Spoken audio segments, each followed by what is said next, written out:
Game changer நேயர்கள் அனைவருக்கும் வணக்கம். நான் உங்களுடைய காதல் ஜோதிடர் ஈஸ்வரிங்க. இன்னைக்கு என்ன பற்றி பார்க்க போகிறோம் அப்படின்னு பார்த்தீங்கன்னா, ஒவ்வொருத்தரோட லைஃப்லையும் ஒவ்வொரு விஷயங்கள் ரொம்ப முக்கியத்துவம் வாய்ந்ததாக இருக்கும். ஸோ அப்படிதான் நம்மளுடைய காதல் திருமணம் சம்மந்தப்பட்ட விஷயம். இந்த காதல் சம்மந்தப்பட்ட விஷயம் நமக்கு காதலாக இருக்கா மோதலாக இருக்கா அப்படிங்கிறத பற்றின ஒரு விளக்கமான பதிவு தான் இன்றைக்கி நம்ம பார்க்க போகிறோம். ஸோ காலச்சக்கரத்தின் 5ஆம் இடம் சொல்லக்கூடியது பார்த்தீங்க அப்படின்னா சிம்மம். சிம்மத்தில் பிறந்த நீங்கள் உங்களுடைய காதல் வாழ்க்கை எப்படி இருக்க போகிறது அப்படிங்கிறத பற்றின ஒரு விளக்கமான பதிவுங்க. பொதுவாகவே சிங்கம் அப்படின்னா யாரை சொல்லுவோம்? அவர் ஒருத்தர் தான், அவருக்கு ஈடு வேறு யாருமே கிடையாது அப்படிங்கிற மாதிரி.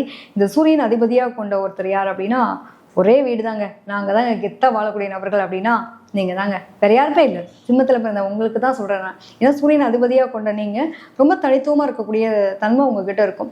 பொதுவாகவே இதில் ஒரு 3 நட்சத்திரங்கள் உள்ளடக்கிய ஒரு தன்மை இருக்குது. ஸோ இதில் மகம், பூரம், உத்திரம், இந்த 3 நட்சத்திரத்தில் பிறந்த உங்களுக்குமே இதனுடைய குணாதிசயங்கள் ஒத்து போகக்கூடிய தன்மை இருக்குங்க. அதே மாதிரி பார்த்தோம் அப்படின்னா, ஒரு தனித்துவம்னு சொல்கிறப்போ நீங்கள் புரிஞ்சுக்கணும் என்னென்னா, இந்த நேர்மையாக இருக்கிறது, உண்மையாக இருக்கிறது, நியாயமாக இருக்கிறது, அடாவடித்தனம் பண்ணுறது, இந்த ரவுடிலாம் யார்? நாங்களும் ரவுடி தாங்க அப்படின்னு நம்ம சுற்றிட்டு இருக்கோன்னா நம்ம தாங்க, யாருமே கிடையாது, இந்த சிம்மத்தில் பிறந்தவங்க தான். ஸோ சிம்மத்தில் பிறந்த உங்களுடைய லவ் லைஃப் எப்படி இருக்கும் அப்படின்னா, இதில் ஒரு விஷயம் புரிஞ்சுக்கணும். பூர நட்சத்திரம்லாம் இருக்குது. பூரம்ன்றது என்ன அப்படின்னா சுக்கிரனுடைய நட்சத்திரம். என்னென்னா இது என்னென்னா ஆசை அபிலாசை இருக்கக்கூடிய நபர்கள். எங்களுக்கெல்லாம் ஆசையே கிடையாதுங்க. நாங்கள் அப்படியே வேகமாக சண்டைக்கு தான் போகக்கூடிய போராளிலாம் கிடையாது. எங்களுக்கும் பாசம் இருக்குது, எங்களுக்கும் ஆசை இருக்குது. ஆனால் என்னென்னா வெளிப்படுத்த தெரியாது. அதை ஆசையை மட்டும் வச்சுக்கிட்டு கரெக்டாக அன்பு கொண்டு போய் சேர்க்கணும்ல, அங்கே தான் மிஸ்டேக் பண்ணக்கூடிய நபர்கள் யார் அப்படின்னா நம்ம சிம்மத்தில் பிறந்தவங்க தான். பொதுவாக இவங்களோட லவ் லைஃப்பை பொறுத்த வரைக்கும் எப்படி இருக்கும் அப்படின்னா, உங்களோட 2ஆம் இடமே பார்த்தீங்கன்னா சுக்கிரன் நீச்சமாகக்கூடிய இடம். அப்போ எப்படி இருக்கும் பாருங்க.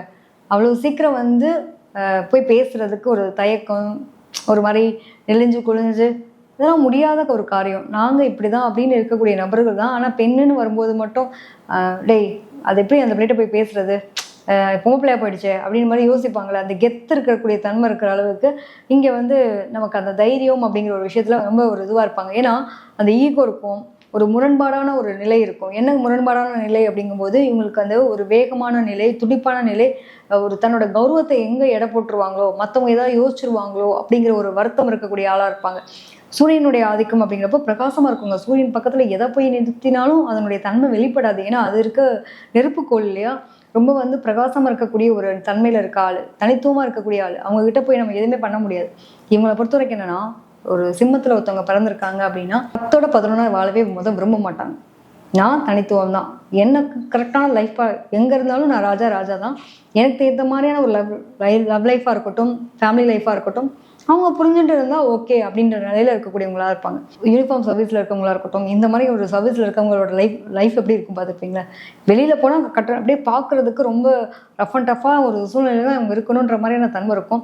எதுக்காகவும் எந்த இடத்துலையும் அவங்க நடிக்க தெரியாது, வேஷம் போட தெரியாது.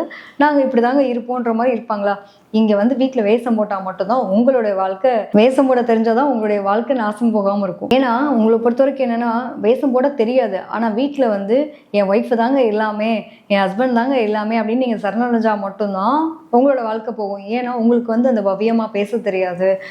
எல்லா நேரத்துலையும் ரொம்ப ஸ்ட்ரெயிட்டாக மூஞ்சுக்கு நேராக பேசிடுவீங்க. அதனாலே உறவுகள் இழக்கக்கூடிய தன்மை உங்களுக்கு இருக்கும். நல்ல லவ், எங்களுக்குள்ள அவ்வளோ ஒரு பாண்டிங் இருந்துச்சுங்க. எங்கே மிஸ்டேக் பண்ணோன்னே தெரியல. நிறைய பேருக்கு லவ் பிரேக்கப் ஆகிறதுக்கான ரீசன் என்ன அப்படின்னா, நான் போய் பேசுகிறதா அவங்க பேசுகிறதா அப்படின்ற மாதிரி இருக்கும்.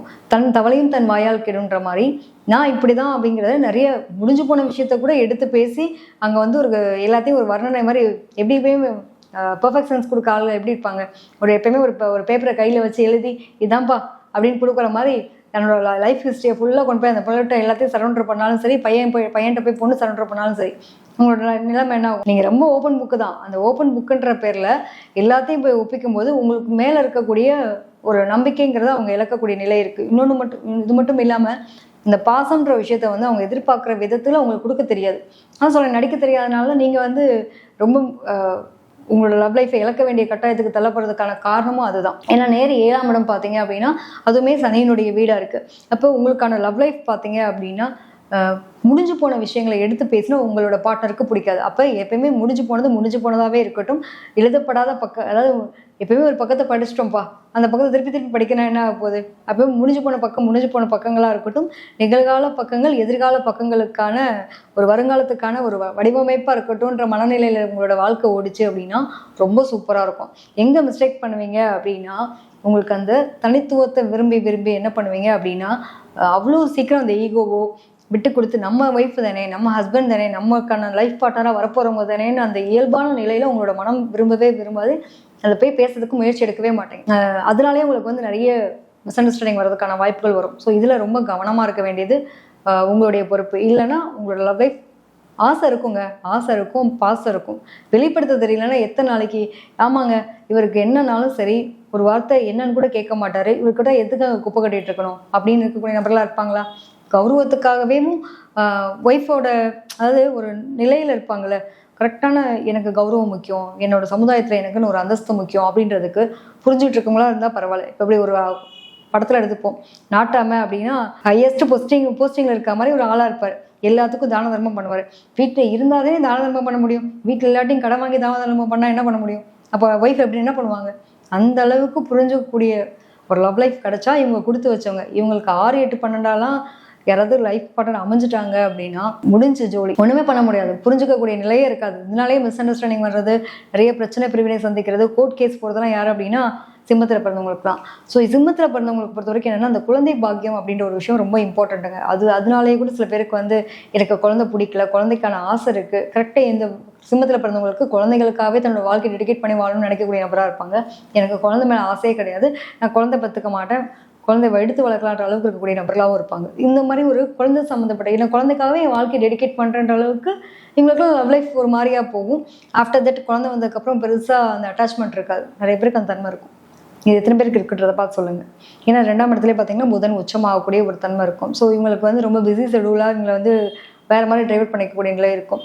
ஒன்றுக்கு மேற்பட்ட காதலை போய் மாற்றக்கூடிய தன்மையும் இருக்குது. ஏன்னா அன்பு கிடைக்க வேண்டிய இடத்துல கரெக்டாக கிடைக்கலன்ற பட்சத்தில் பழைய காதலை திரும்பி பார்க்கக்கூடிய நிலை, அதே மாதிரி வயது முதிர்ந்த அந்த மாதிரியான ஒரு அமைப்பில் போய் கல்யாணம் பண்ணக்கூடிய நிலை நிறைய பேருக்கு அமையக்கூடிய தன்மை உண்டு. ஸோ பொதுவாகவே வந்து சிம்மத்தில் பிறந்தவங்களுக்கு வரம்பு மீறிய காதல்களும் வர்றதுக்கு வாய்ப்பு இருக்கிறதுனால ரொம்ப கவனமாக இருக்கிறது நல்லது. இருக்கிற வாழ்க்கையை இருக்கிற லவ் லைஃப்பை ஒரு நேர்மையான முறையில், நேர்மைக்கு பேர் போன நீங்கள் தான் எங்கே கௌரவத்தை வந்து கௌரவம் தான் முக்கியம்னு நினச்சி இறங்காமல் இருக்கீங்களோ அந்த இடத்துல உங்களுடைய கௌரவம் பாதுகாக்கப்படுது. என்னோட கௌரவத்தை விட என்னுடைய ஜாலியான மைண்ட் செட் ரொம்ப முக்கியம்னு நினைக்கும் போது உங்களுடைய வாழ்க்கை பறிப்போகுது. ஸோ இதை வந்து ஹேண்டில் பண்ண தெரிஞ்சுது அப்படின்னா உங்களோட லவ் லைஃப் ரொம்ப சூப்பராக இருக்கும். ஸோ உங்களுடைய காதல் வாழ்க்கை மோதலாக போகிறதுக்கும் வாய்ப்பு இருக்கிறதுனால மோதல் வேண்டாம், என்னோட காதல் வாழ்க்கை ரொம்ப பிரகாசமான ஒரு காதல் வாழ்க்கையாக இருக்கட்டும், ஒரு புதுமையான காதல் வாழ்க்கையாக இருக்கட்டும் நீங்கள் நினச்சிங்க அப்படின்னா உங்களோட லவ் லைஃப்பை வந்து ரொம்ப சூப்பராக ஹேண்டில் பண்ணி கொண்டு போங்க. விட்டு கொடுங்க, பொறுமை நிதானத்தை கடைப்பிடிங்க, அன்பு பரிமாறுங்க, ஆசையான ஒரு விஷயங்களுக்கான ஒரு தருணத்தை உருவாக்குங்க. டெஃபினட்டாக உங்களோட லவ் லைஃப் சூப்பராக இருக்குங்க. ஸோ சிம்மத்தை பிறந்த உங்களுடைய லவ் லைஃப் எப்படி இருக்குது அப்படின்றத ஒரு விளக்கம் கொடுத்துருக்கேன். எந்த அளவுக்கு ஒத்து போகுது அப்படிங்கிறது நீங்கள் பார்த்துட்டு உங்களுடைய கமெண்ட்டில் போடுங்க. இல்லை மேம் நீங்கள் எனக்கு இந்த பதிவுகள் பற்றி பேசுங்க அப்படின்னு நீங்கள் உங்களுடைய ஆசைப்பட்டீங்க அப்படின்னா என்ன டாபிக் பேசணுன்றதையும் நீங்கள் கமெண்ட்டில் போடலாம். என்னோட தனிப்பட்ட முறையில் ஜாதகத்தை அனலைஸ் பண்ணணும்னு நீங்கள் நினைக்கிறீங்க அப்படின்னா கீழ்கண்ட நம்பருக்கு தொடர்பு கொள்ளுங்கள். நன்றி, வணக்கம்.